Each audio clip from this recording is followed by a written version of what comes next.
India's capital, New Delhi, woke up to another blanket of smog today after air quality levels deteriorated past 60 times the World Health Organization's recommended maximum limit.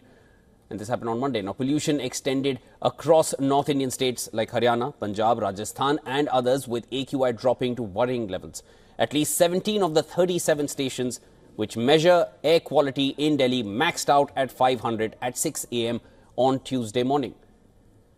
As per the data by Central Pollution Control Board, most of the other stations showed the air quality level in range of 490 to 499. The air quality index maintained by CPCB also showed data with an upper limit of 500. Amid worsening air quality levels, all physical classes have been suspended in cities' schools, including class 10th and 12th. The neighbouring city of Gurugram has also decided to switch fully to online classes till the 23rd of November. Delhi University and Jawaharlal Nehru University have also decided to conduct classes online for this week.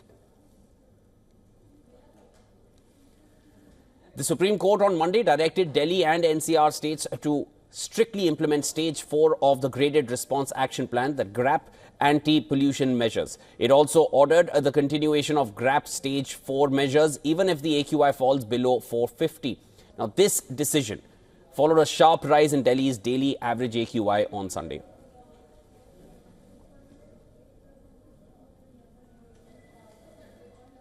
Other Indian cities have also seen a drop in air quality levels. The AQI in Uttar Pradesh, Hapur, was registered at 436 on Monday, whereas AQI in Haryana's Bhiwani was at 419. Other Indian cities that showed an AQI of over 400 were Rajasthan's Bhiwadi and several areas of Delhi NCR.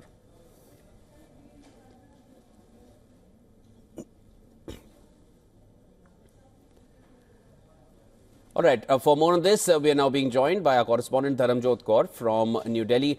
Dharam, you know, it is a smoky morning. This can perhaps be the fifth season that India now already, at least North India now already has these months. Everyone we pretty much know is either coughing, or, you know, clearing their throat all the time. It is absolutely pathetic. What is the condition as of now? Tuesday has again been a rather heavy morning for all of us. Well, you're right, Shivan. It is a rather hazy morning, and it's not just because of typical winter fog or a seasonal change. As we've been discussing for the past few days, smog and the level of pollution in the air has been quite a nightmare for the residents of the national capital and other neighbouring states of North India as well. As you rightly mentioned, this has led to a lot of drastic measures being taken by authorities, both state and national. So we heard on Monday the Supreme Court really coming down hard on the government, the state government particularly, with respect to why there was such a delay in terms of mitigation and corrective measures being taken for for people of Delhi and for other states as well, especially for the national capital. So we're now seeing and hearing since yesterday early afternoon that schools, including classes for 10th, 12th and 11th, 10th and 12th has been shut. Colleges of University of Delhi, where I'm standing right now, South Campus, it's completely dead and silent, and it will remain so till the end of the week, till November 23rd. That is, the classes are being held online for them, and physical classes and sessions will resume from Monday, that is the 25th of November. Whether that schedule changes or not is something that is we'll see as and when the situation gets better.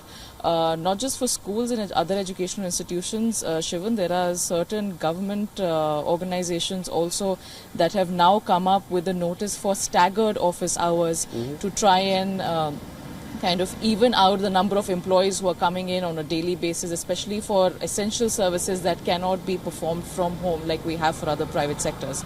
The Delhi government has introduced staggered office timing, so they have certain employees coming in from 8:30 to 5, others are coming in from 10 to 6:30 in the evening.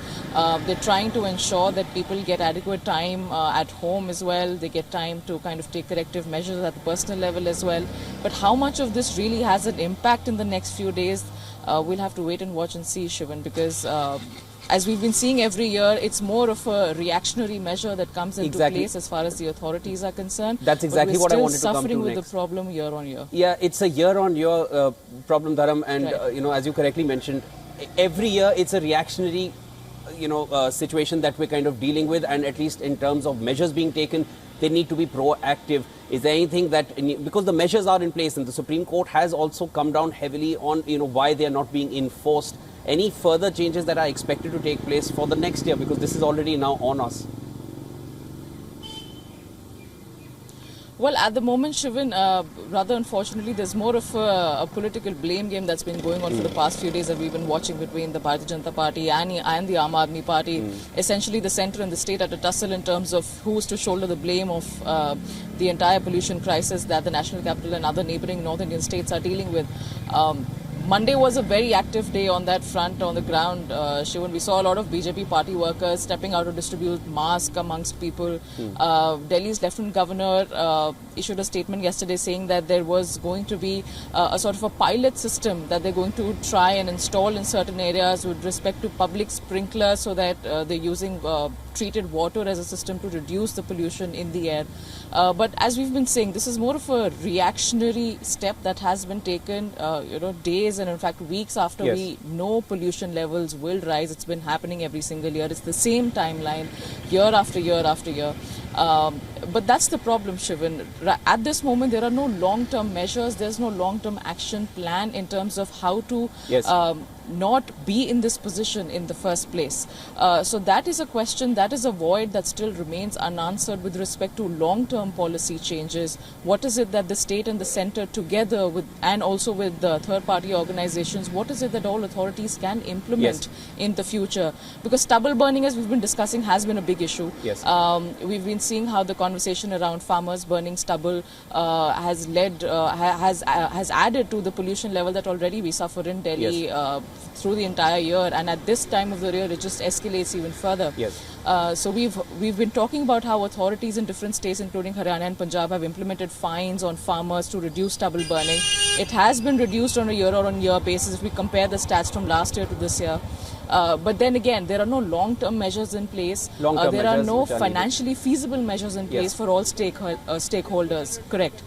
So with respect to farmers, with respect to local people, there are long-term and financial feasible measures needed. No, and measures and which need to be enforced as well, as you correctly mentioned. Thanks for getting us the latest, Dharamjot. That's Dharamjot Kaur getting us the latest from South Campus in New Delhi, which is a rather silent South Campus today because most classes have been shifted to online classes as of now till the 23rd of November. Thanks so much.